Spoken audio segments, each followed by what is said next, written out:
எங்களை போஷிக்கிறவரே, எங்களை வழிநடத்துகிறவரே உம்மை ஸ்தோத்தரிக்கிறோம். இம்மட்டும் எங்களை உடைய கிருபையாலே காத்து நடத்துகிறவரே நன்றி செலுத்துகிறோம்.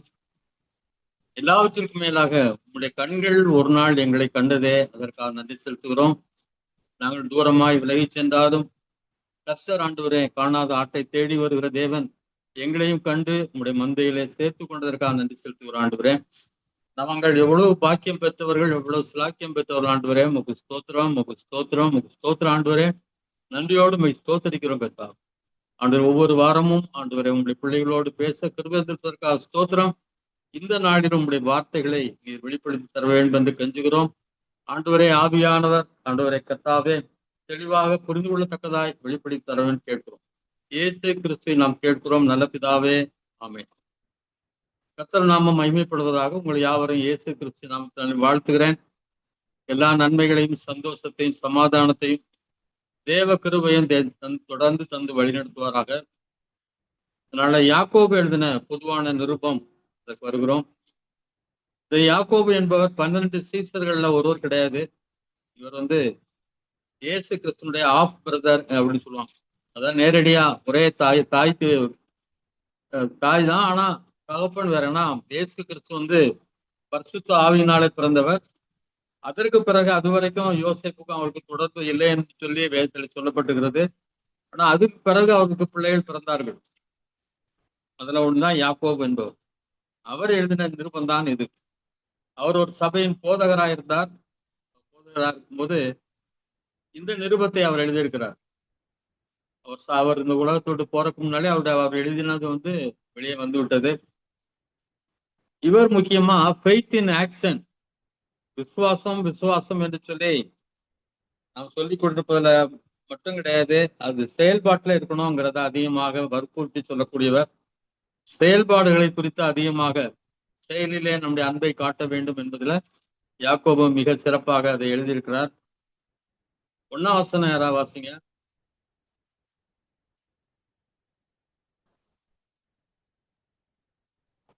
தேவனுக்கும் கர்த்தராகிய இயேசு கிறிஸ்துவுக்கும் ஊழியக்காரனாகிய யாக்கோபு சிதறி இருக்கிற 12 கோத்திரங்களுக்கும் வாழ்த்துதல் சொல்லி எழுதுகிறதாவது. இவர் தன்னை என்ன ஊழியக்காரன் சொல்றாருன்னா, தேவனுடைய ஊழியக்காரன் மட்டும் சொல்லல, தேவனுக்கும் இயேசு கிறிஸ்துவுக்கும் ஊழியக்காரனாகி யாக்கோபு என்று எழுதுறார். அப்போ பிரிக்க முடியாதவர்கள் பிதாவும் குமாரும். பிதா என்னிலே இருக்கிறார் என்று சொல்கிறார். நான் அவரிலேயும் பிதா என்னிலேயும் இருக்கிறது போல இவர்களும் ஒன்றாயிருக்க வேண்டும் என்று சொல்லி இயேசு ஜெபம் பண்றார். அப்படியாக அவர்கள் இணைந்து இருக்கிறார்கள். Different persons but in one spirit. ஒரே இதயம் உள்ளவர்களாய், ஒரே எண்ணம் உள்ளவர்களாய், ஒரே ஆவி உடையவர்களாய் அவர்கள் காணப்படுகிறார். அதை நம்ம எல்லாரும் ரொம்ப புரிந்து கொள்ள முடியாது. ஏன்னா தேவ ரகசியங்களை ரொம்ப புரிந்து கொள்ள வேண்டும் என்று சொன்னா அது ஆபத்தானது. சில காரியங்களை அப்படியே நம்ம வேதத்தில் சொல்லுகிறபடி நம்ம என்ன செய்ய வேண்டும், ஏற்றுக்கொள்ள வேண்டும். சிதை இருக்கிற 12 கோத்திரங்களுக்கும் வாழ்த்து சொல்லி எழுதுகிறதாவது. இந்த 12 கோத்திரத்துல அவங்க பல இடங்கள்ல சிதறி போனார், சிதறடிக்கப்பட்டார்கள். அவர் கீழ்ப்படியாதனால அந்த கோத்திரங்கள்லாம் பல இடங்கள்ல சிதறி இருந்தது. அவர்களுக்காக பொதுவான ஒரு நிருபத்தை இங்கே அவர் எழுதுகிறார். 2ஆம் வசனம் 3ஆம் வசனம். சகோதரரே, நீங்கள் பலவித சோதனைகளில் அகப்படும் போது உங்கள் விசுவாசத்தின் பரீட்சையானது பொறுமையை உண்டாக்கும் என்று அறிந்து அதை மிகுந்த சந்தோஷமாக எண்ணுங்கள். நீங்கள் பலவிதமான சோதனைகளில் அகப்படும் போது, சோதனைகள் பலவிதம், ஒரே மாதிரி சோதனை கிடையாது. பலவிதமான சோதனைகள் நம்முடைய வாழ்க்கையில வருகிறது. அப்போ என்ன பண்ணுமா, அந்த விசுவாசத்தின் பரீட்சை, சோதனை என்பது விசுவாசத்தின் பரீட்சை, ஒரு டெஸ்ட். அவன் நம்ம சொல்றது, நம்ம இந்த பாடுகள் மத்தியிலும் என் மேல் உறுதியா இருக்கிறானா, விசுவாசத்தில் உறுதியா இருக்கிறானா என்று சொல்லி தேவன் என்ன செய்கிறார், சோதிக்கிறார். அப்படிப்பட்ட சோதனை என்ன உண்டாக்குமா, நமக்கு பொறுமையை உண்டாக்கும் என்று அதை மிகுந்த சந்தோஷமாக எண்ணுங்கள் என்று கூறுகிறார். சோதனைகள் தான் என்ன உண்டாக்குது, பொறுமையை உண்டாக்கு. சோதனையே இல்லைன்னா ஆவின் கனிலாம் நம்ம இடத்துல வளரவே முடியாது. பொறுமை, நீடிய பொறுமை என்று சொல்லப்பட்டது. ரொம்ப பொறுமையா இருக்கும். அது உண்டாகணும்னா அது சோதனைகள் மூலம் தான் ஆண்டவர் என்ன செய்யறார், பலவிதமான சோதனைகளை நமக்கு அனுமதிக்கிறார். யோபின் பொறுமையை குறித்து கேள்விப்பட்டிருக்கிறோமே என்று சொல்லி யாக்கோபில் எழுதப்பட்டது. கர்த்தருடைய செயலின் முடிவையும் கண்டிருக்கிறீர்கள் என்று சொல்லப்பட்டது. யோபுக்கு பொறுமையை உண்டாக்கணுங்கிறக்காக எவ்வளவு பெரிய இழப்புகள் அவன் சந்தித்தான்னு சொல்லி பார்க்கணும். பெரிய பாடுகளை யோபு என்ன செய்தார், சந்தித்தார். அவனுடைய ஒட்டங்கள் போச்சு, ஆடு போச்சு, எல்லாம் போச்சு. அதோடு கூட அவருடைய பிள்ளைகளும் போய்விட்டார்கள். எல்லாத்தையும் வீடு எல்லாமே இழந்துட்டான். உடலோட சுகத்தையும் இழந்துட்டான். அதெல்லாம் அவருக்கு ஏற்பட்ட சோதனைகள். அது பொறுமையை என்ன செய்து நீடிய பொறுமைக்கு காரணமாய் அவர் இருந்தார். இயேசு கிறிஸ்துவுக்கும் அவ்வளவு அவமானங்கள் ஏற்பட்டது, நிந்தைகள் ஏற்பட்டது. எல்லாத்தையும் அவர் எப்படி இருந்தாரு, நீடிய பொறுமையோடு கூட இருந்தார். சோதனைகள் நமக்கு பொறுமை உண்டாக்கும். அதனால அதை என்ன செய்யுங்க, அதை பார்த்து சோர்ந்து போயிடாதீங்க, கலந்து போயிடாதீங்க, அதை சந்தோஷமாக எண்ணுங்கள். ஏன்னா நமக்குள்ள பொறுமையை உண்டாக்குவதற்காக தேவன் அதை அனுமதிக்கிறார் என்று சொல்லி நம்ம புரிந்து கொள்ள வேண்டும். 4வது வசனம், நீங்கள் ஒன்றிலும் குறைவுள்ளவர்களாய் இராமல் பூரணராயும் நிறைவுள்ளவர்களாயும் இருக்கும்படி பொறுமையானது பூரண கிரியை செய்ய கடவது. உங்களில் ஒருவன் குறைவா இல்லாம, குறைவுகள் காணப்படாமல் ஒரு பூரணமான வாழ்க்கை வாழாவதற்கு, நிறைவுள்ளவர்களாய் வாழ வேண்டுமானால் அதுக்கு என்ன வேண்டும், பொறுமையானது பூரண கிரியை செய்ய கடவுது. இப்போ எல்லாத்துக்கும் அடிப்படையா நமக்கு தேவையான ஒரு குணம் பொறுமை. பொறுமையா இருந்தா கோபம் வராது, எரிச்சல் வராது, பகை வராது. நிறைய காரியங்கள்ல நம்முடைய குறைவுகள் தான். யாரை எடுத்தாலும் கட்டாயம் அவங்ககிட்ட கோபம் என்ற குணம் இல்லாம இருக்காது. நல்ல குணங்கள்லாம் நிறைய இருக்கலாம். அன்பு இருக்கும், சந்தோஷம் இருக்கும், சமாதானம் இருக்கும், தயவுள்ளவர்களாக இருப்பாங்க, நற்குணசாலிகளா இருப்பாங்க. ஆனா என்ன வரும், எல்லாருக்குமே கோபம் வரும் இல்லையா? பொறுமைக்கு எதிரானது. பொறுமை இருந்துச்சுன்னா எல்லாத்திலுமே நம்ம எப்படிப்பட்டவங்களா இருப்போம், குறைவில்லாதவர்களாய். என்ன சொன்னாலும் கோபம் வந்துடும், எதுவும் சொல்ல முடியாது, எல்லாத்துக்கும் கோபம் தான் வரும் உடனே. அப்போ பொறுமையா இருந்துட்டா எல்லாவற்றிலும் அவர்கள் எப்படிப்பட்டவங்களா இருப்பாங்களா, பூரணராயும் நிறைவுள்ளவர்களாயும் இருப்பார்கள் என்று சொல்லப்படும். 5வது வசனம், உங்களில் ஒருவன் ஞானத்தில் குறைவுள்ளவனாய் இருந்தால் யாவருக்கும் சம்பூர்ணராய் கொடுக்கிறவரும் ஒருவரையும் கடிந்து கொள்ளாதவருமாகிய தேவனிடத்தில் கேட்க கடவன், அப்பொழுது அவனுக்கு கொடுக்கப்படும். எப்பவுமே நம்ம மற்றவங்கள ஞானத்துல குறைவில்லை, இது கூட உங்களுக்கு தெரியலையா அப்படின்னு சொல்லுவோம். இது கூட உனக்கு தெரியலையா, பிள்ளைகளை பார்த்து இது கூட உனக்கு தெரியலையா, கொஞ்சம் கூட புத்தி இல்லையே அப்படின்னு சொல்லுவோம். ஆனா நம்ம எவ்வளவு குறைவுள்ளவர்கள், எவ்வளவு ஞானத்துல எவ்வளவு குறைவுள்ளவங்கிறது நம்ம பொதுவாக புரிந்து கொள்வது கிடையாது. நிறைய நேரம் அவசரப்பட்டு ஏதாவது செய்திருவோம். இப்படி செய்துட்டோமே, கொஞ்சம் யோசிக்காம செய்துட்டோமே, யோசிக்காம இந்த பணத்தை கொடுத்துட்டோமே, யோசிக்காம வாக்கு கொடுத்துட்டோமே, கொஞ்சம் யோசிச்சிருக்கலாமே, அவசரப்பட்டு பேசிட்டோமே, இதெல்லாம் ஞான குறைவு. எல்லாருமே குறைவுள்ளவர்களா, ஞானத்துல குறைவுள்ளவர் தான். அதனால எப்பவும் என்ன செய்யணும், ஆண்டவரிடத்தில் ஞானத்தை பெற்றுக்கொள்ள வேண்டும். இந்த உலகத்துல வாழ்றதுக்கு, மற்றவர்களோடு உறவு கொள்வதற்கு. ஒரு சின்ன தப்பு பண்ணா குடும்பத்துல பெரிய பிரச்சனை வந்துடும். சிறு கோபமோ ஒரு சில வார்த்தைகளோ அது கோபத்தை உண்டாக்கிறோம், பிரச்சனையை உண்டாக்கிறோம், பிரிவினையை உண்டாக்கிறோம். அதுக்கெல்லாம் என்ன வேணும், நமக்கு ஞானம் வேண்டும். எங்க எப்படி பேசணும், சுவிசேஷம் சொல்றது கூட ஞானம் வேண்டும். ஞானத்தோடு போதிக்கணும், ஞானத்தோட அறிவுரை சொல்லணும். நீ இப்பெல்லாம் செய்தாங்க தேரவே மாட்டா அப்படி ஒருத்தர் சொல்றாங்கன்னு வச்சு, அந்த பிள்ளைகளை ஏற்ற மாட்டான். இப்போ அவங்களுக்கு ஏற்றபடி ஞானமாக அவங்களுக்கு என்ன செய்யணும், ஆலோசனைகள் சொல்லணும். எல்லாத்துக்கும் நமக்கு கட்டாயம் இந்த உலகத்துல வாழ்றதுக்கு ஞானம் அவசியம். அதனாலதான் நீதிமொழிகள்ல என்ன சொல்லப்படுறது, ஞானமே முக்கியம் என்பதை மிக அதிகமாக வற்புறுத்தி சொல்லப்படுகிறது.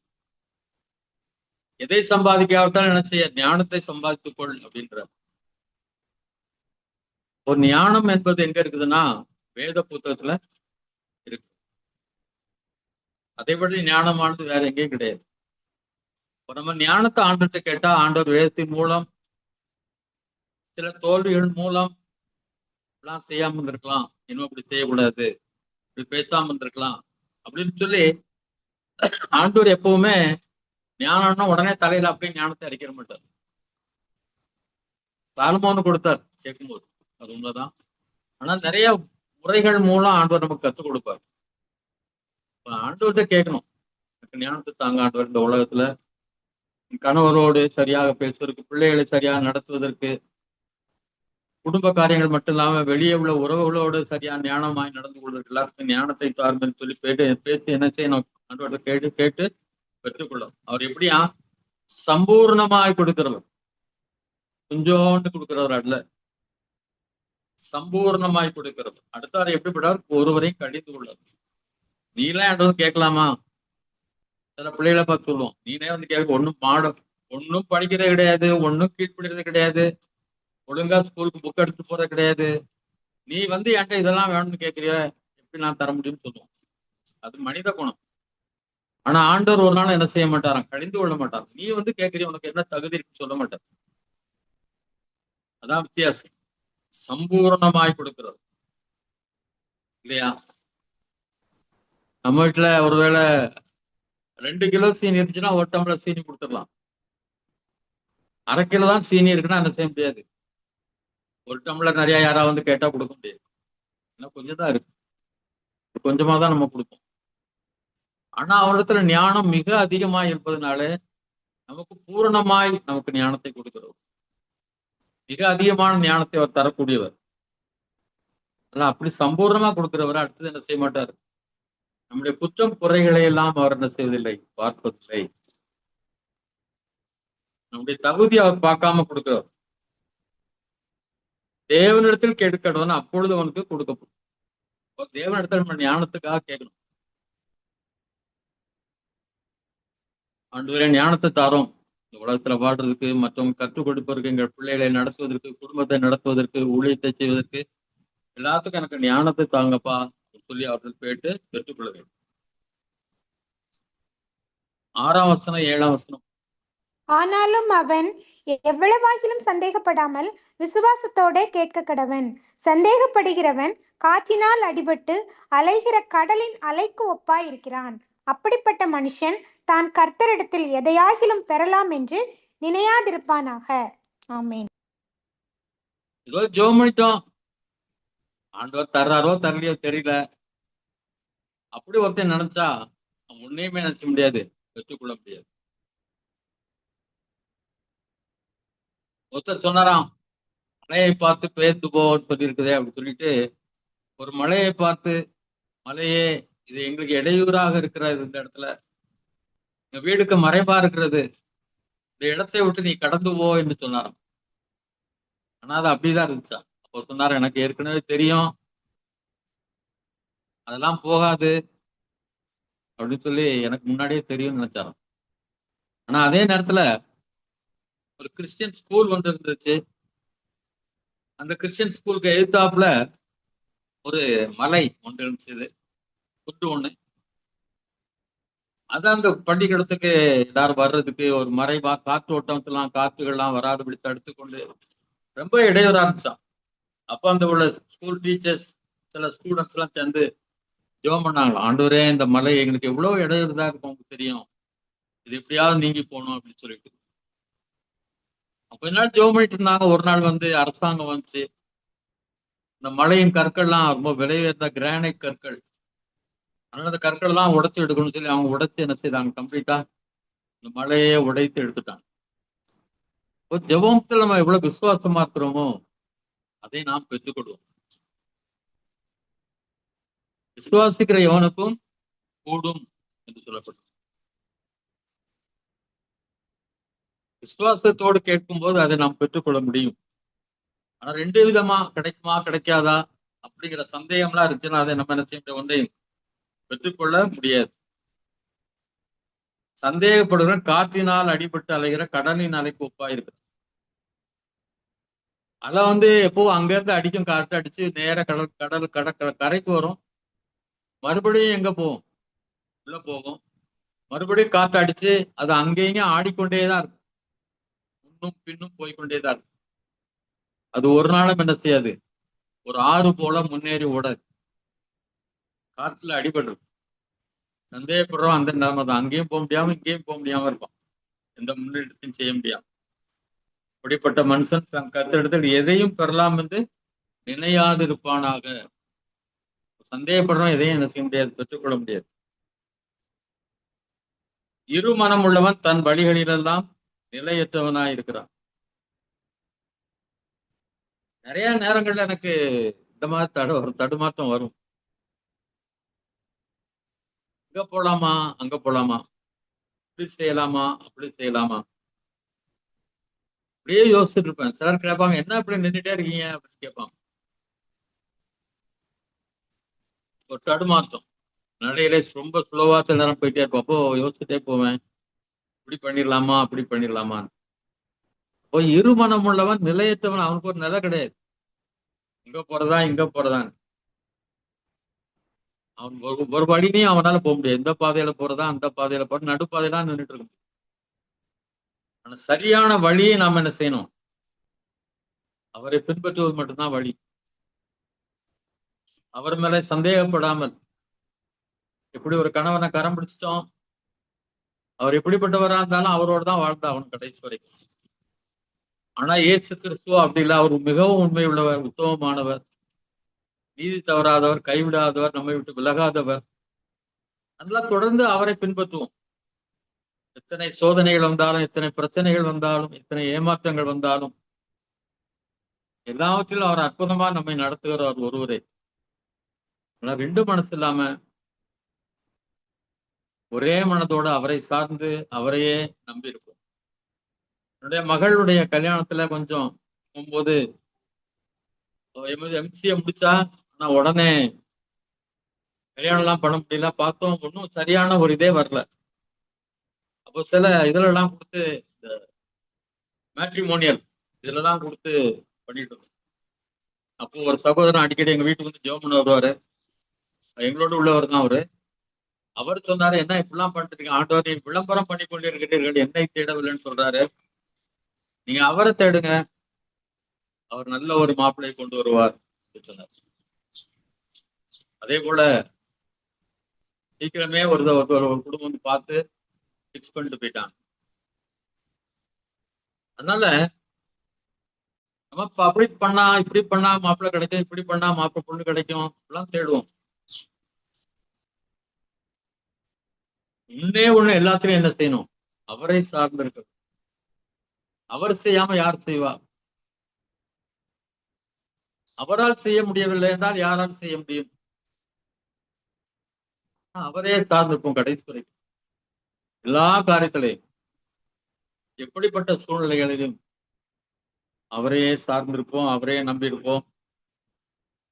ஒரு நிலையில்லாத வாழ்க்கை, அப்படி செய்யலாமா இப்படி செய்யலாமான்னு குழப்பத்துல இல்லாம முழுசுமா விசுவாசத்துல உறுதியா இருப்போம், நிச்சயமாய் பெற்றுக்கொள்வோம். 9வது வசனம், தாழ்ந்த சகோதரன் தான் உயர்த்தப்பட்டதை குறித்து மேன்மை பாராட்ட கடவன்.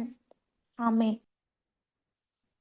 ஓ நம்ம எல்லாருமே தாழ்வுல தான் பெரும்பாலும் மேல வந்திருக்கோம். அதை குறித்து மேன்மை பாராட்டம்னா அப்ப நம்ம பெருமை அடைறது இல்லை.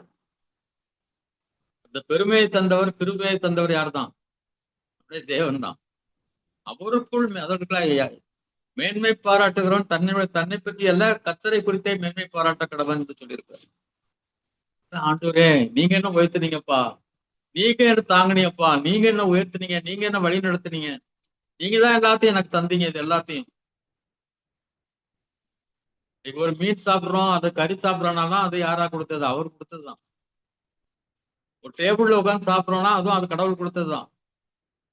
ஒரு பைக்ல போறோம்னா அது அவர் கொடுத்ததுதான். ஒரு வீட்டுல வாடகைக்கு இருந்தாலும் அது அவர் கொடுத்ததுதான். வாடகை கொடுக்க பணம் வச்சிருக்காருல, வீடு இல்லையான்னு கவலைப்படக்கூடாது. இதெல்லாம் கொடுத்துருக்காங்களா ஆண்டவரே, ஸ்தோத்திரம்னு சொல்லி தாழ்ந்த சகோதரன் உயர்த்தப்பட்டதை குறித்து மேன்மை பாராட்ட கடவன். 10வது வசனம், ஐஸ்வர்யவான் தான் தாழ்த்தப்பட்டதை குறித்து மேன்மை பாராட்ட கடவன்.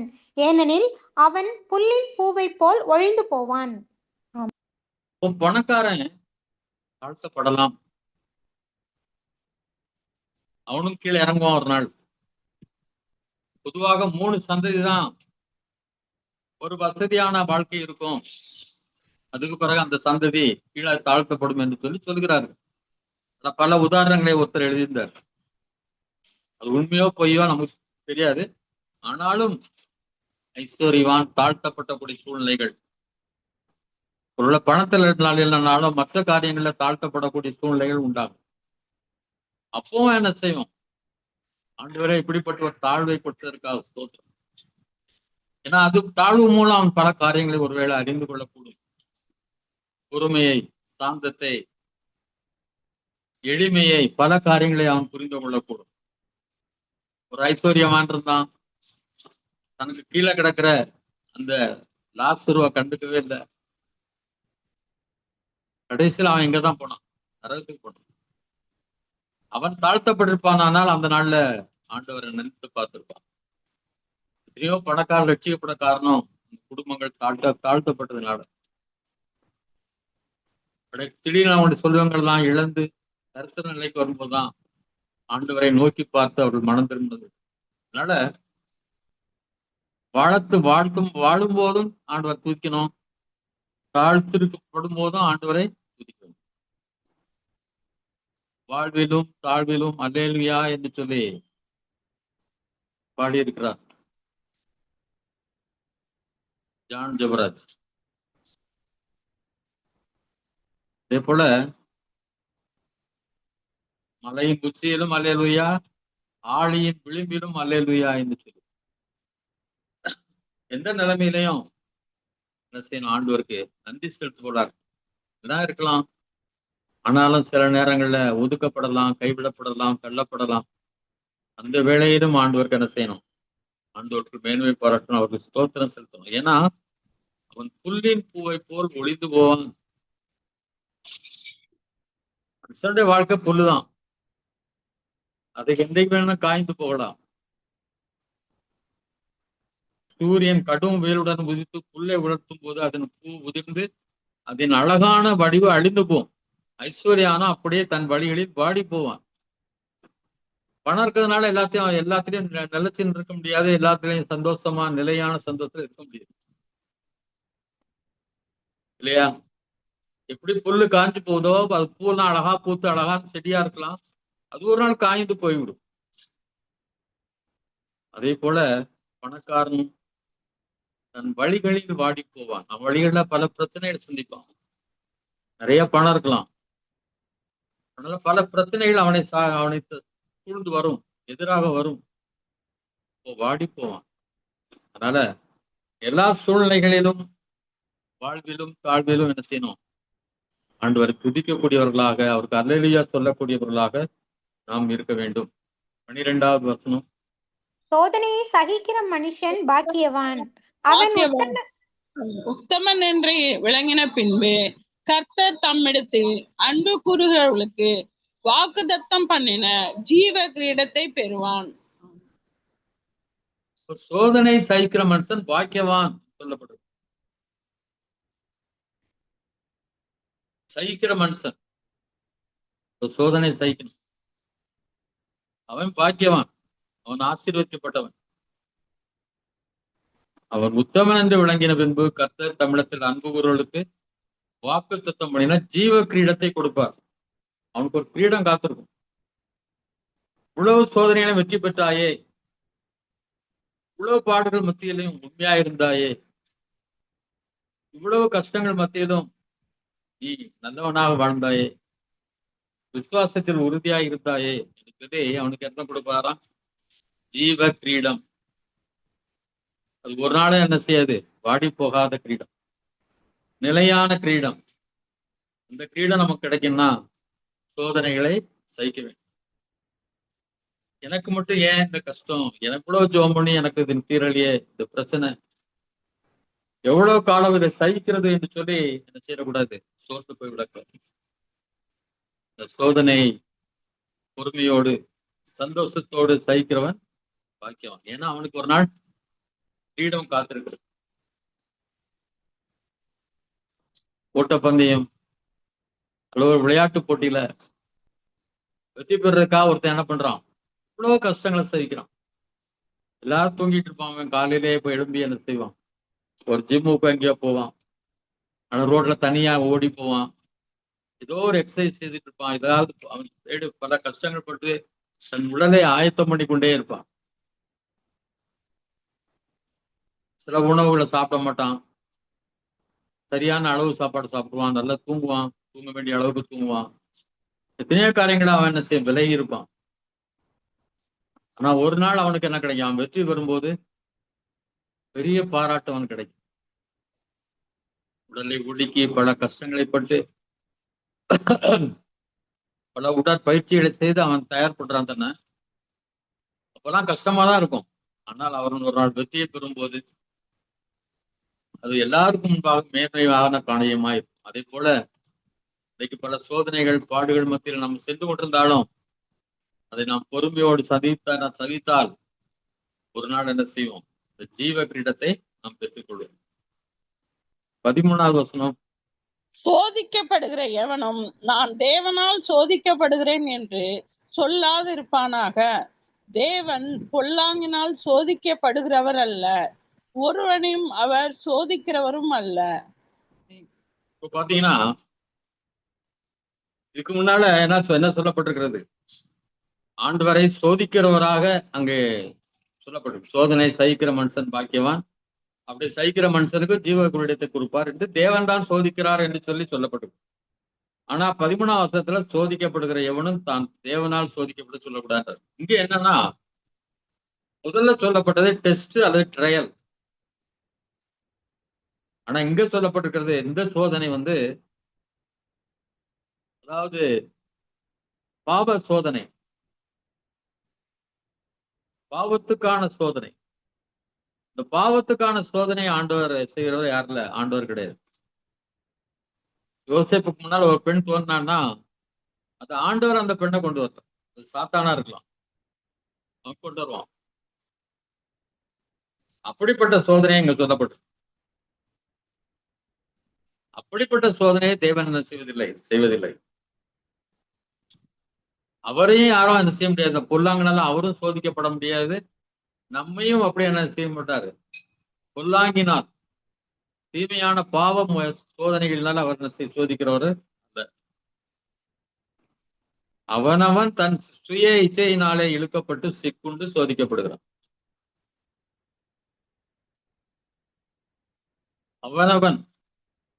அவனவனே பக்ஷேபாளை பார்த்த உடனே அவன் என்ன செய்திருக்கணும், ஒரு பெண் குளிச்சிட்டு இருக்கா, இது அடுத்தவனுடைய மனைவி, அவனை பார்க்க கூடாதுன்னு விலகி இருக்கணும். ஆனா அப்படி விலகாம அவன் என்ன செய்தான், இந்த பாவ சோதனையில என்ன செய்தான், இழுக்கப்பட்டு சிக்குண்டு சோதிக்கப்படும். எந்த இடத்தெல்லாம் விட்டு விலகணும் அப்படிங்கிறத நம்ம ரொம்ப கேர்ஃபுல்லா இருக்கணும். அதான் சொல்லப்பட்டிருக்குது 1ஆம் சங்கீதத்துல,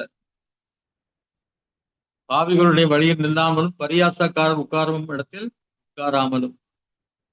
அந்த இடத்துல உட்கார்ந்து எல்லாரும் உட்கார்ந்து சினிமாவை பற்றியோ மற்றவங்களை பற்றியோ பேசியிருக்கோம், நம்ம உட்கார்ந்தா நம்மளும் என்ன செய்வோம், இழுக்கப்பட்டு சிக்குண்டு சோதிக்கப்படும். அவங்க 10 வார்த்தை பேசுவாங்க, நம்ம 2 வார்த்தை பேசுவோம். அரசியலா இருந்தாலும் சரி, விஜய்க்கு சப்போர்ட்டா இல்ல விஜய்க்கு எதிர்ப்பா அல்லது வேற யாருக்கும், அதெல்லாம் நம்ம விலகி இருக்கிறது நல்லது.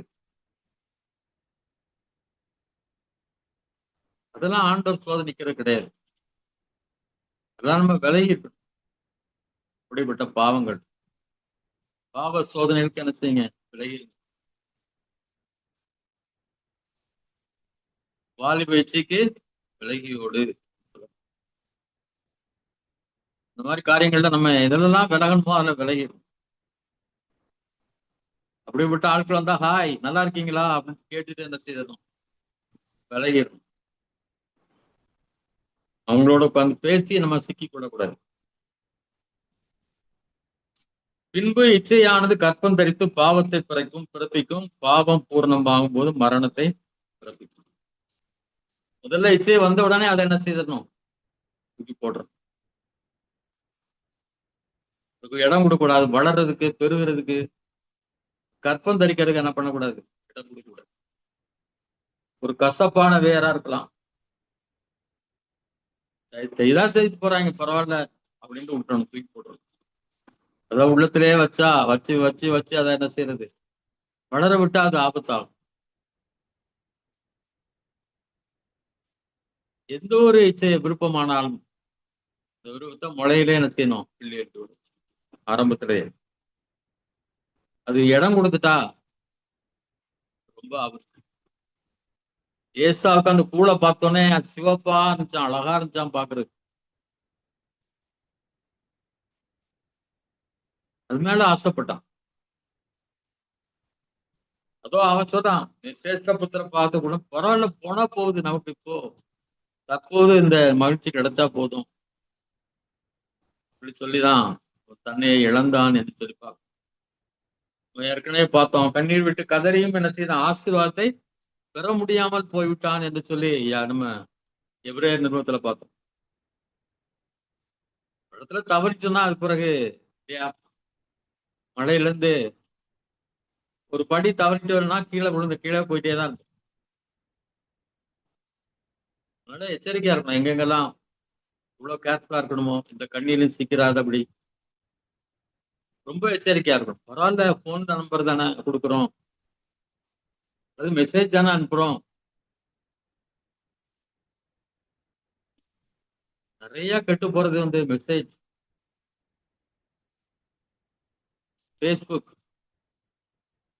ஃபேஸ்புக்ல நிறைய படங்கள்லாம் வரும். அதெல்லாம் நம்ம ரொம்ப எச்சரிக்கையா இருக்கும். நமக்கு தேவையில்லை, இன்னைக்கு ஃபேஸ்புக்காமே பார்க்காம இருக்க நல்லது. இப்படி ஒரு ஃப்ரெண்ட்ஷிப் தேவையில்லை. மெசேஜ் போடுறது, இந்த மாதிரி காரியங்களை நம்ம ரொம்ப எச்சரிக்கையாய் இருக்க வேண்டும். அது பாவத்தை பிறப்பிக்கும். பாவம் பூர்ணமாகும் போது மரணத்தை பிறப்பிக்கும். என் பிரியமான சகோதரரே, மோசம் போகாதிருங்கள் என்று சொல்லப்படும். மோசம் போயிடாதீங்க, ஏமாந்துடாதீங்க, வஞ்சிக்கப்படாதிருங்கள்.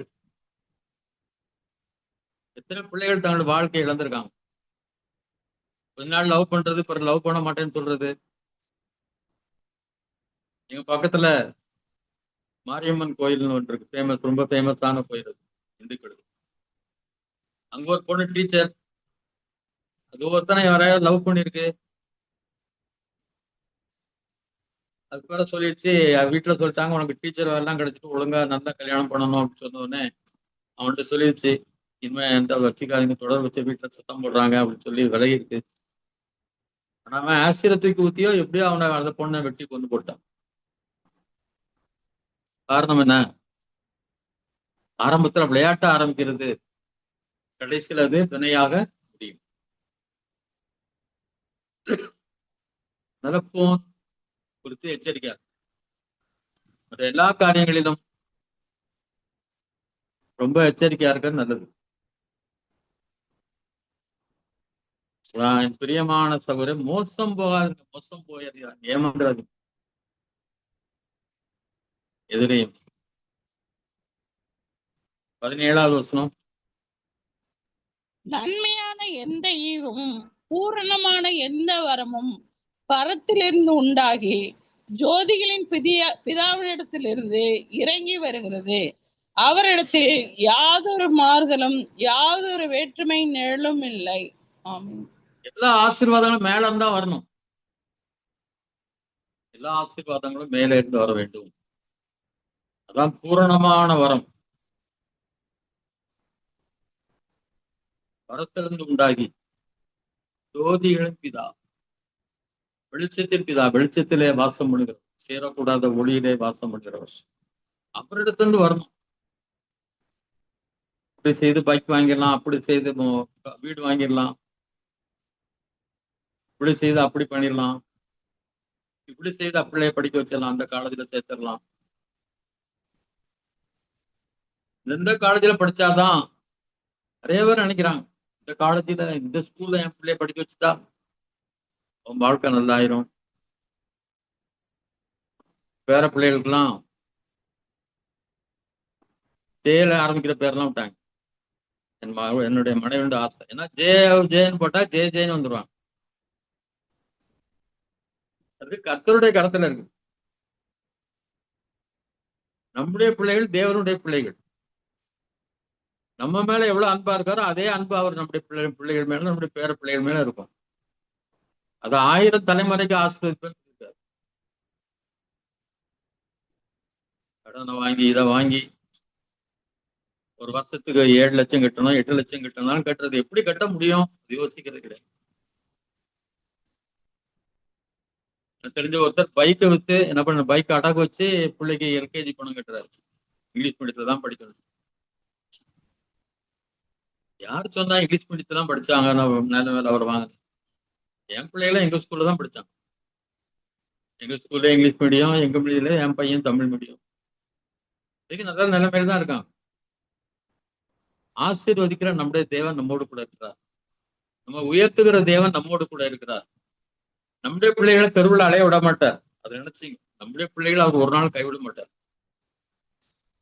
எல்லா ஈவும் அந்த அங்கிருந்து தான் வரணும். பரத்துல இருந்து உண்டாகி ஜோதியின் பிதாவிலிருந்து இறங்கி வருகிறது. அதனால உங்களால எங்க சேர்க்க முடியுமோ, எங்க படிக்க வைக்க முடியுமோ அங்க படிக்க வைங்க. இத்தனை நகை பவுன் போட்டுதான் என் பிள்ளைய கட்டி கொடுக்கணும், அப்பதான் அவன் நல்லா இருப்பா, அப்படிலாம் கிடையாது.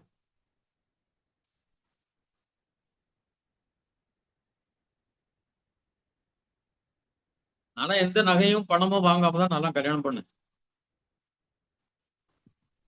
முதல்ல ஆரம்ப காலம் கஷ்டம்தான். ஏன்னா இந்த ஒரு வைக்கிறதுக்கு அடகு வச்சு இது பண்றதுக்கோ ஒரு வீடு கட்டுறதுக்கோ அதுக்கு பணம் கிடையாது, நகை கிடையாது, எந்த கேஷும் கொடுக்கல. நான் குறைஞ்சு போயிட்டோமா? ஆசீர்வதிக்கிற தேவன் அவர் நம்மோடு. நான் கேட்காத ஆசீர்வாதங்களை அவர் நிறைய கொடுத்துருக்காரு. எத்தனையோ சொல்ல முடியும். இவ்வளவு பெரிய வீட்டுல, இவ்வளவு பெரிய காரு எல்லாம் நான் இருப்பேன்னு நினைக்கல. ஆசீர்வதிக்கிற தேவன் நம்மோடு கூட இருக்கார். உயர்த்துகிற தேவன் நம்மோடு கூட இருக்கார். அதனால அவர்கிட்ட இருந்து ஆசீர்வாதம் வரும். அவரிடத்தில் யாதொரு மாறுதலும் ஏதொரு வேற்றுமே நிழலும் இல்லை. நான் சிலர் நினைப்பேன், இந்த பாசுகள்லாம் இந்த அநியாயம் பண்றான், அக்கறம் பண்றாங்க, பிள்ளைகள்லாம் நல்லாதான் இருக்குன்னு நினைக்கிறது சிலர். அவர் பாக்குறது இல்லை. நம்ம வீட்டுல பிள்ளைகள் ஒரு பிள்ளை சண்டி பிள்ளையா இருக்கும், எல்லாத்துலயும் வாக்குவாதம் பண்ணும். அதுக்காக சாப்பாடு கொடுக்காம இருப்பீங்களா? ஒரு பிள்ளை நல்லா இருக்கும், ஒரு பிள்ளை எல்லாத்துலயும் வாக்குவாதம் பண்ணும், பிரச்சனை பண்ணும். நீ ஒழுங்கா இருந்தா உனக்கு சாப்பாடு கிடையாது சொல்லுவோமா? உனக்கு சிக்கன் கிடையாது, அவனுக்கு நல்லவன் அவனுக்கு தான் கொடுப்பேன்னு சொல்லுவோமா? அதே போல ஆண்டவரத்துல அந்த வேற்றுமையெல்லாம் அவர் பாக்குறது இல்லை, தன்னுடைய பிள்ளைங்கிறதான் பாக்குறாரு. ஆசீர்வதிக்கிறார், உயர்த்துகிறார். இருந்து வரும் ஆசீர்வாதங்கள் வரும்.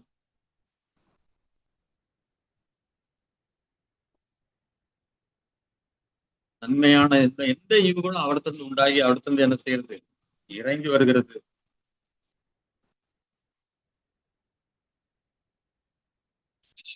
எல்லாத்திலும் ஆசீர்வாதத்தையும் நன்மையும் தருகிற தேவன் நம்ம கூட இருக்கிறார். அதனால அவரை நம்பிருங்க. 18வது வசனம்.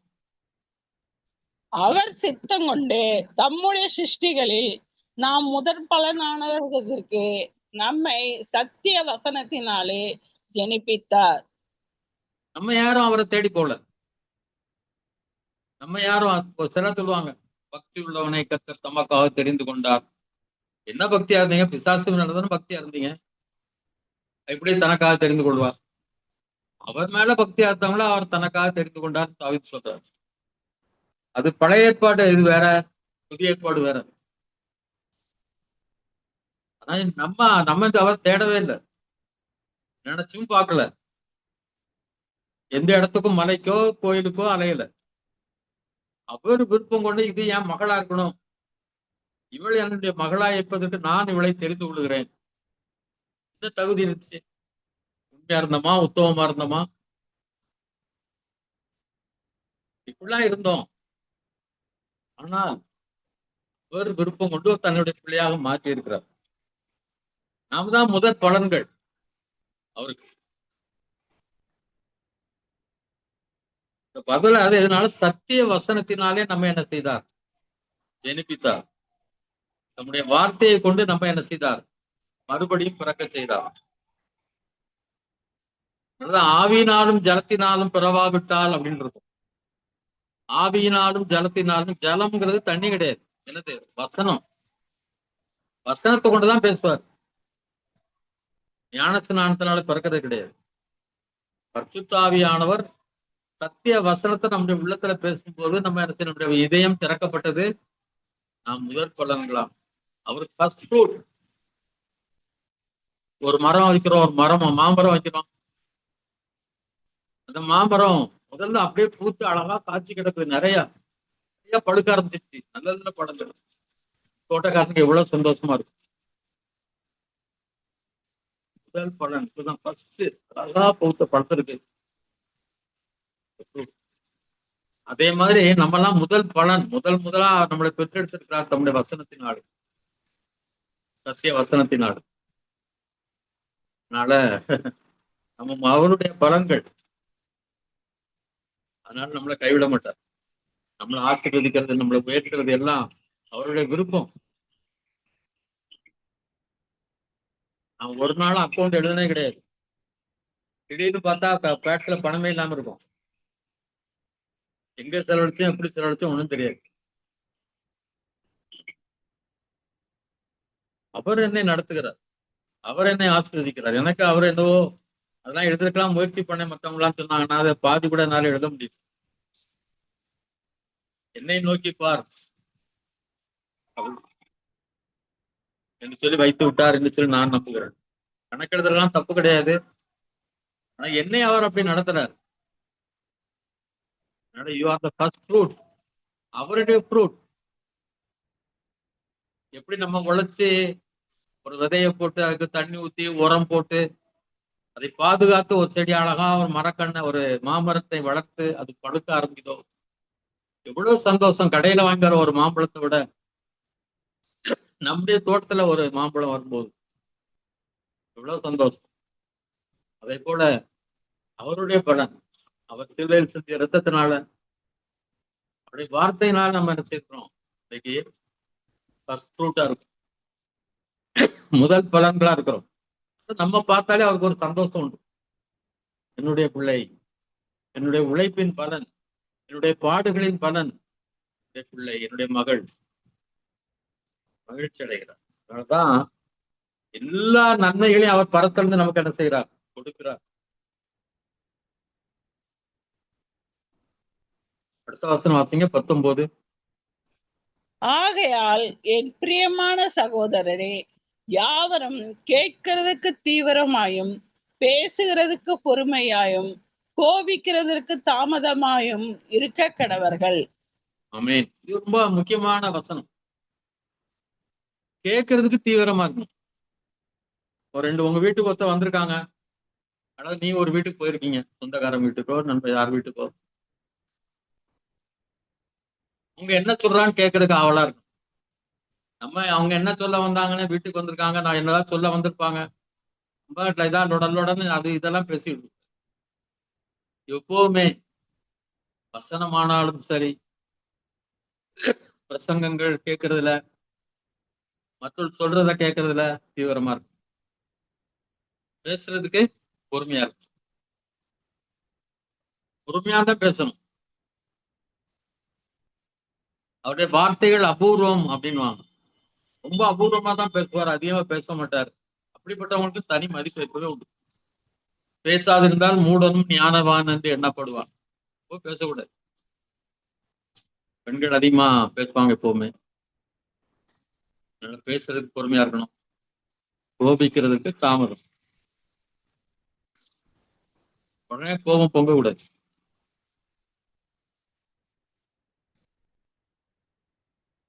எனக்கு கடவுள் பெருமையாக கொடுத்த ஒரு ஆசீர்வாதம் என்னன்னா, கோபம் உடனே வராது. சில ஊழியர்களுக்கெல்லாம் போயிருக்கிறேன்,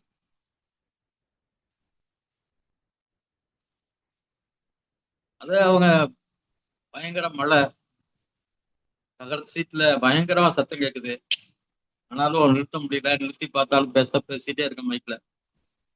நான் அழைச்சிட்டு போனவர் தான். நாங்களாம் மைக்ல பேச மாட்டேன். அதுக்கு முன்னாடி அவர் தான் மைக்ல பாடி பேசிட்டு இருந்தாரு. ஒரு சீட் நடத்துறாங்க எல்லாம் மைக்ல. ஆனா சும்மா ஏதாவது இடர்கள் அடிக்க வைக்கணும், பிரசங்கத்துல குறை சொல்ல முடியாது அப்படின்னு சொல்லுவாங்க.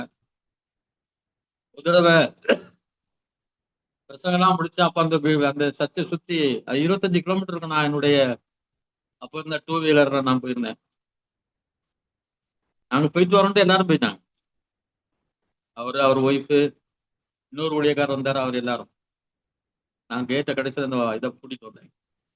சமீபத்துல அதே மாதிரி ஒரு சர்ச்சுக்கு போனேன். கொஞ்சம் அதிகமான நேரம் பேச ஆரம்பிச்சாச்சு.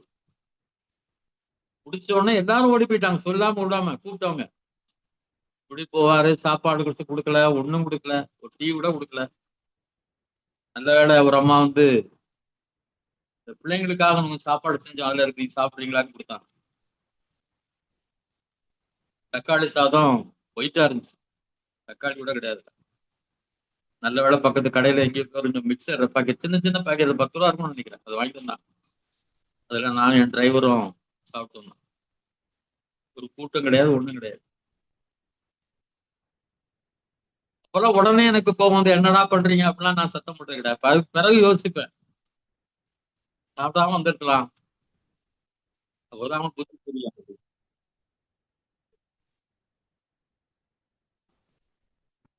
அதனால பேசுறதுக்கு பொறுமையா இருங்க, கோவப்படுறதுக்கு தாமதமா இருக்கு. நான் அவரோட இதை சொன்னேன் அதே சர்ச்சில். ஒரு தம்பி சொன்னான், அண்ணே அதனாலதானே நீங்க இன்னும் எங்க தெரியுறீங்க, இவ்வளவு நேரம் உங்களால நிக்க முடியுது, கோபம் வராம இருக்கிறதுனால தான், உங்க பொறுமையினால்தான். ஏன்டெல்லாம் பொறுமை இல்லை, அவர் தந்திருக்காரு. மனிதனுடைய கோபம் தேவனுடைய நீதியை நடப்பிக்க மாட்டாது. நீங்க கோவப்பட்ட உடனே ஆண்டவர், ஆஹா என் பிள்ளை கோவப்படுறான், அதனால அவனுக்கு செய்து கொடுத்தோம்னு நினைக்க மாட்டார். கோவப்பட்டவனே எல்லாம் நடத்துறோம். நம்ம கோபம் ஒன்றையும் சாதிக்க முடியாது. 21 வாசிங்க. ஆகையால் நீங்கள் எல்லாவித அழுக்கையும் கொடிய துர்க்குணத்தையும் ஒழித்துவிட்டு உங்கள் உள்ளத்தில் நாட்டப்பட்டதாயும் உங்கள் ஆத்துமாக்களை ரட்சிக்க வல்லமையுள்ளதாயுமாய் இருக்கிற வசனத்தை சாந்தமாய் ஏற்றுக்கொள்ளுங்கள். ஆமென். எல்லாவித அழுக்கையும் சபைக்கு எழுதுறார், ரட்சிக்கப்பட்ட மக்களுக்கு எழுதுறார். ரட்சிக்கப்பட்ட யூத ஜனங்களுக்கு பொதுவாக இவர் இந்த கடிதம் எழுதப்பட்டது. சபையில உள்ள மக்கள்கிட்ட சொல்ற எல்லாவித அழுக்கையும், எல்லா விதத்திலும் அழுக்கு இருக்கு உடம்புல, உள்ளத்துல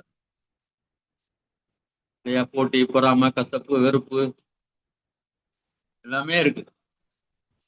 எல்லாம் நீக்கிட்டு துர்க்குணத்தையும், கொடிய துர்க்குணம், இதெல்லாம் கொடிய துர்க்குணம் சபை இருக்குது, அந்த காலத்துல இருந்திருக்கு. கொடிய துர்க்குணம், எல்லாவித அழுக்கும் இருக்கு, கொடிய துர்க்குணம், துர்க்குணங்கள்.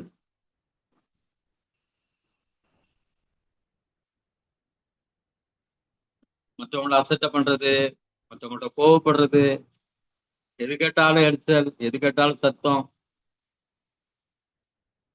எல்லாம் துர்க்குணங்கள். இந்த துர்க்குணங்கள் எல்லாம் ஒழிச்சிட்டு என்ன செய்யுங்க, உங்கள் உள்ளத்தில் நாட்டப்பட்டதாயும் உங்கள் ஆத்துமாக்களை ரட்சிக்க வல்லமை உள்ளதுமாய் வசனத்தை சாந்தமாய் ஏற்றுக்கொள்ளும். வசனத்தை ஏற்றுக்கொள்ளுங்க. அப்பதான் இந்த இதெல்லாம் ஒழிச்சிட்டு அழகான ஜூஸ் ஒண்ணு போடப்பட்டிருக்கு. ஆனா ஊத்த போற கிளாஸ் ஃபுல்லா அழுக்கு. அதை எப்படி ஊத்த முடியும்? கிளாஸ் சுத்தப்படுத்தப்பட வேண்டும், அது சுத்திகரிக்கப்பட வேண்டும். அப்பதான் இந்த அருமையான சுவையான ஜூஸ் அதுல ஊற்றி குடிக்க முடியும். எதெல்லாம் நம்மகிட்ட அழுக்கு இருக்கு, இதெல்லாம் துர்க்குணங்கள் இருக்கு, அது எல்லாத்தையும் நம்ம மாத்தணும். ஒரு குறிப்பிட்ட வயசு வரைக்கும் தான் பிள்ளைகளுக்கு எல்லாம் புத்தி சொல்லுவோம். அது 12th வந்துருச்சு அல்லது காலேஜ் வந்துருச்சு, அதுக்கு பிறகு கல்யாணமா ஆயிடுச்சுன்னா அதுக்கு பிறகு அப்படி பண்ணாத இப்படி பண்ணாதெல்லாம் சொல்ல முடியாது. குறிப்பிட்ட வயசு வரைக்கும் தான் புத்தி சொல்ல முடியும் பிள்ளைகளுக்கு. அதே மாதிரி ஆண்டவரும் என்ன செய்யறாரா, நம்மளை ஒரு அடல்ட்டாக நடத்துகிறார் என்று சொல்றார். ஒரு குறிப்பிட்ட காலம் அவருக்குள்ள 5 வருஷம் 10 வருஷம் 15 வருஷம் எடுத்துட்டோம்னா நம்மளே என்ன செய்யணும், நம்மளை சரிப்படுத்தி கொள்ள வேண்டும். வேற பிள்ளைகள் இருக்காங்கன்னா இப்ப அவங்களுக்கு ட்ரெஸ் பண்ணி விடுறோம், அவன் ட்ரெஸ் பண்ணி விட்டு தலையை செய்ய விட்டு எல்லாம் பண்றோம். ஆனா ஒரு வயது வந்து அவங்களே ட்ரெஸ் பண்ணிடுவாங்க, அவங்களே தலையை வச்சுருவாங்க, எல்லாம் ரெடி பண்ணி போயிட்டு இருப்பாங்க. அதே போல நாம் தான் அது பேர் என்ன செய்யணும், இதெல்லாம் நம்ம நம்மிடத்துல இருக்க தவறான குணங்கள், இதெல்லாம் நம்மிடத்துல மோசமான குணங்கள் இருக்கு, இதெல்லாம் என்ன செய்யணும், தூக்கி போட்டு வசனத்துக்கு கீழ்ப்படிய வேண்டும்.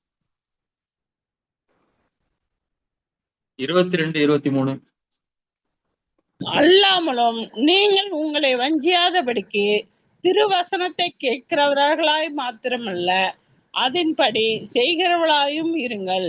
எண்ணத்தினாலெனில் ஒருவன் திருவசனத்தை கேட்டும் அதன்படி செய்யாதவனானால் கண்ணாடியிலே தன் சுபாவ முகத்தை பார்க்கிற மனுஷனுக்கு ஒப்பாய் இருப்பான். ஆமென். கண்ணாடியில நம்ம முகத்தை எத்தனையோ பார்த்துக்கிறோம். உங்க முகத்தை நீங்க வரைங்க அப்படி சொன்னா யாரால என்ன செய்ய முடியாது, வரைய முடியாது. ஏன்னா அது மறந்து போயிடும். எத்தனை தடவை நம்முடைய முகத்தை கண்ணாடியில பார்த்துருக்கோம், மறந்ததுல இருந்து.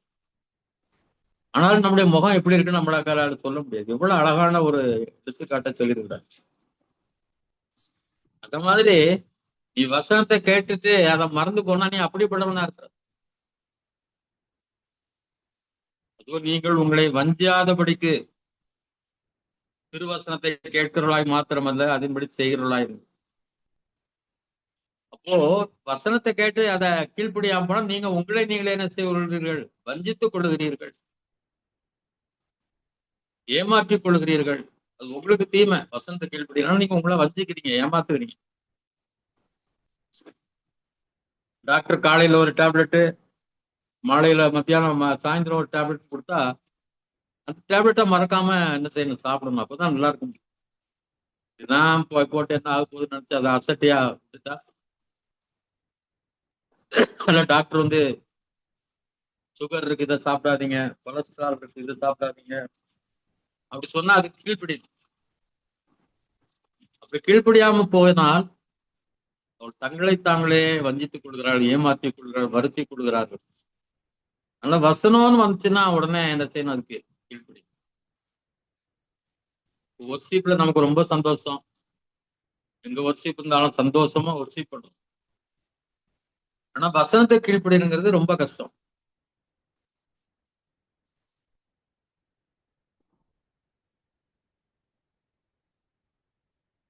ஆனா யோவான் நிருபத்தை எழுதும் போது அவருடைய வசனங்கள் நமக்கு பாரமானவைகள் அல்ல, கற்பனைகள் பாரமானவைகள் அல்ல அப்படின்னு சொல்றாரு. அது ஈஸி. அவர் மேல அன்பு இருந்தா அது ஈஸியா இருக்கும். கல்யாணம் பண்ண புதுசுல புருஷன் சொல்றதெல்லாம் இன்பமா இருக்கும், அதை செய் இதை செய்யணும் எல்லாம் செய்திருவாங்க. காலம் செல்ல செல்ல செல்ல அதெல்லாம் கஷ்டமாயிடும். அதனால வசனத்தை என்ன செய்யணும், கீழ்ப்படிய வேண்டும். வசனத்தின்படி செய்கிறவர்களாய் மாற வேண்டும். அல்லது நம்மை நாமே வஞ்சிக்கிறவர்களாய் இருப்போம். 3 வசனம் இருக்கு. 25வது வசனம்.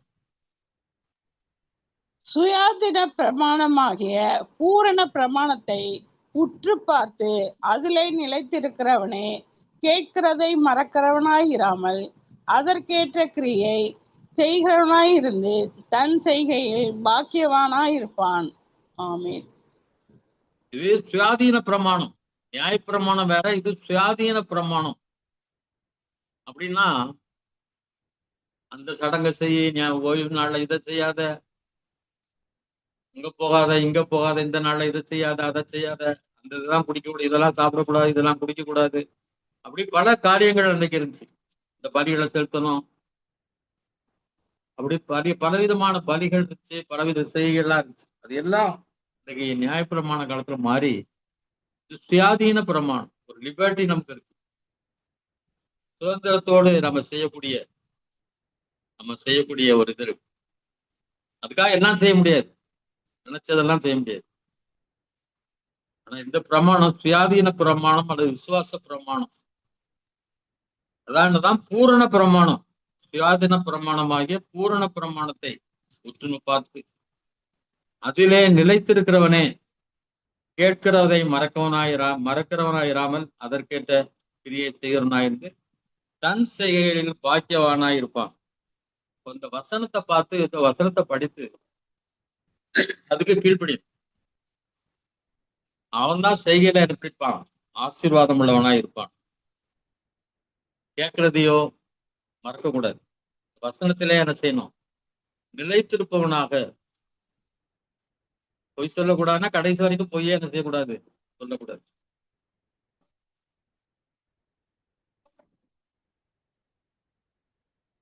வசனத்துக்கு எந்த அளவு கீழ்ப்படிய வேண்டும் என்பதை ரொம்ப தெளிவாக இங்கே யாக்கோபு அப்போஸ்தலர் எழுதியிருக்கிறார். 26வது வசனம். உங்களில் ஒருவன் தன் நாவை அடக்காமல் தன் இருதயத்தை வஞ்சித்து தன்னை தேவ பக்தி உள்ளவன் என்று எண்ணினால் அவனுடைய தேவ பக்தி வீணா இருக்கும்.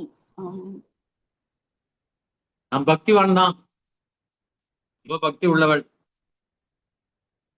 நிறைய ஜோம் பண்றேன், நிறைய ஊழியம் செய்யறேன், நிறைய கொடுக்குறேன், சர்ச்சுக்கு போறேன், பாஸ்டிங் இருக்கிறேன், எல்லாம் பக்தி தான். ஆனா நாக்கு அடக்கலன்னா, நாவை அடக்கலன்னா அது என்னவா இருக்காதான்? தன் இருதயத்தை வஞ்சித்து தன்னை தேவபக்தியோடு வந்து எண்ணினால் அவனுக்கு தேவபக்தி வீணாயிருக்கும். நாவை அடக்குறது ரொம்ப ரொம்ப முக்கியம். யாக்கோபுல ஒரு அதிகாரத்துல நிறைய வசனங்கள் நாவை குறித்து போடப்படுது. எந்த அளவுக்கு நாவை நம்ம அடக்குறோமோ அந்த அளவுக்கு அது நல்லது. மிகுதியான சொற்களில் பாவம் இல்லாமல் போகாதுன்றது. ரொம்ப அதிகமா பேசினா ஏதாவது தப்பா கட்டாயம் பேசிடும். ஆனா எவ்வளவுக்குள்ள, அதனாலதான் என்ன செய்யுங்க, கேட்கிறதற்கு தீவிரமாயும் பேசுறதுக்கு பொறுமையாயும் இருங்கன்னு சொல்லப்படுது. பேசுறது ரொம்ப பொறுமையா இருக்கணும், அதிகமா என்ன செய்யக்கூடாது. ஆரம்பிச்சு விட்டா போதும், மிஷின் ஓடுற மாதிரி என்ன செய்யக்கூடாது, ஓடக்கூடாது இல்லையா? ஸ்டார்ட் பண்ணி விட்டா கிரைண்டர் ஓடல, ஓடிட்டே இருக்கும். மிக்சி ஓடிட்டே எல்லாத்தையும் அரைச்சிட்டே இருக்கும். இப்படி பண்ணக்கூடாது. நாவை அடக்க கத்துக்கொள்ள வேண்டும். அதான் பக்தியே வீழ்ந்து அப்படின்ற, நீ நாவை அடக்கணும்னா அவனோட பக்தி எல்லாம் வேஸ்ட். கடைசி வசனம். திக்கற்ற பிள்ளைகளும் விதவைகளும் படுகிற உபத்திரவத்திலே அவர்களை விசாரிக்கிறதும் உலகத்தால் கரைப்படாதபடிக்கு தன்னை காத்து கொள்ளுகிறதுமே பிதாவாகிய தேவனுக்கு முன்பாக மாசில்லாத சுத்தமான பக்தியாய் இருக்கிறது. ஆமீன். திக்கற்ற பிள்ளைகளை நம்ம கவனிக்கணும், அவருக்கு உதவி செய்யணும். விதவைகளை என்ன செய்யணும்? அவருடைய உபத்திரவத்தில் அவர்களுக்கு விசாரிக்க வேண்டும், உதவி செய்ய வேண்டும். அதே நேரத்துல அதை என்ன செய்யக்கூடாது, உலகத்தால் கரைபடாதபடிக்கும் பார்த்துக்கொள்ளும். பொதுவாக சில ஆண்கள் விதவைகள் திக்கற்ற பிள்ளைகளுக்கு உதவிலாம் செய்வாங்க. கடைசியில அதை பயன்படுத்தி அந்த பெண்களோடு தவறு செய்தவர்களும்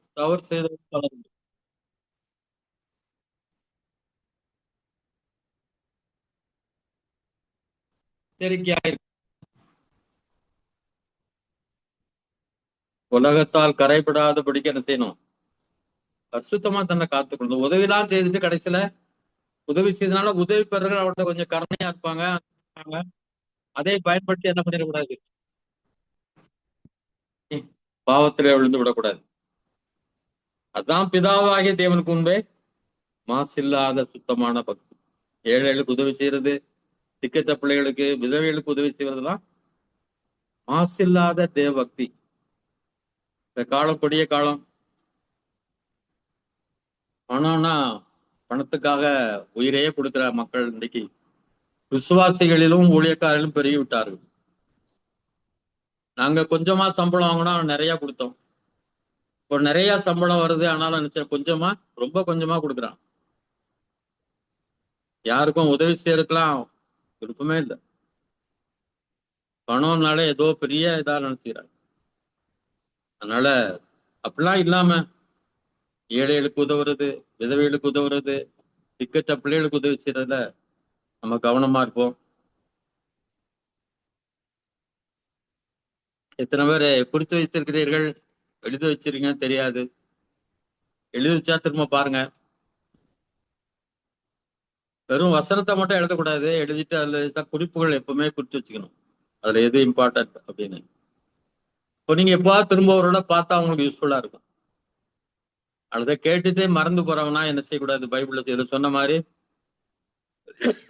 கேட்டுட்டு மறந்து போறவர்களாக இருந்து விடக்கூடாது.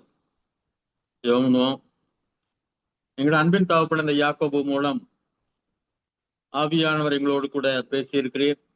அன்பு தகப்பனே, அநேக காரியங்களை கற்றிருக்கிறோம் ஆண்டவரே. சோதனையிலே நாங்கள் சோர்ந்து போகாதபடிக்கு ஒரு நாள் ஜீவ கிரீடத்தை பெறுவோம் என்று சொல்லி காத்திருக்க எங்களுக்கு உதவி செய்யுங்க. பொறுமையா இருக்க எங்களுக்கு உதவி செய்யுங்க. விசுவாசத்தோடு எல்லாவற்றையும் கேட்டு பெற்றுக்கொள்ள எங்களுக்கு உதவி செய்யுங்க ஆண்டவரே. நாங்கள் தாழ்த்தப்படும் வேலைகளிலும் உயர்த்தப்படுகிற வேலைகளிலும் நமக்கு ஸ்தோத்திரம் செலுத்து பொருளா இருக்க உதவி செய்யுங்க. சோதனையிலே பாவ சோதனை சிக்கி ஏமாந்து விடாதபடி எங்களை பாதுகாத்துக் கொள்ளுங்க. எல்லா நன்மையான ஈவுகளுக்கும் உண்மையே நாங்கள் நோக்கி பார்க்க உதவி செய்யுங்கப்பா. எல்லா உதவிகளும் ஒத்தாசைகளும் உம்மிடத்திலிருந்து வரும். வானத்தையும் பூமியை உண்டாக்கிற கர்த்தரிடத்திலிருந்து எனக்கு ஒத்தாசை வரும் என்று சொன்னப்பட்டது போல எல்லா ஒத்தாசைகளும் உதவிகளும் எங்களுக்கு மேலே இருந்து வரும் என்று சொல்லி மேலேயே நோக்கி பார்க்க எங்களுக்கு உதவி செய்யுங்க.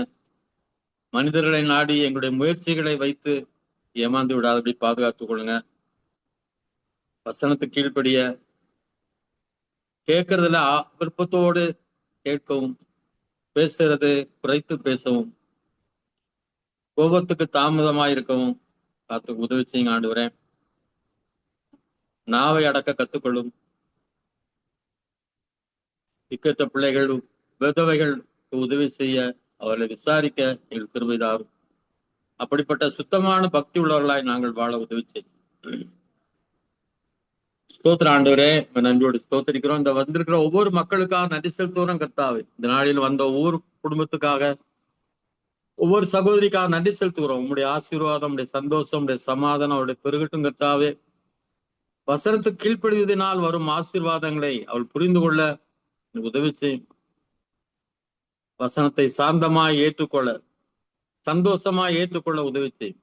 அது கீழ்ப்படிந்து நடக்க, அதனால் பரத்திலிருந்து அநேக ஆசீர்வாதங்களை பெற்றுக்கொள்ள உதவி செய்யும். கிருபையாய் நடத்தும். ஒவ்வொருவரையும் ஆசீர்வதியும், ஒரு குடும்பத்தையும் ஆசீர்வதியும். தேவைகளை சந்தியும். சுகவீனங்கள் பலகீனங்கள் மறையட்டும். பிள்ளைகளுடைய ஆசீர்வாதம் பெருகட்டும். அவருடைய சந்தோஷம் பெருகட்டும். அவருடைய தேவைகளை எல்லாம் சந்திங்க. பிள்ளைகளுடைய படிப்பை எல்லாம் ஆசீர்வதிங்க. காத்து நடத்துங்க. இயேசு கிறிஸ்து நாம் கேட்கிறோம் நல்ல பிதாவே, ஆமென்.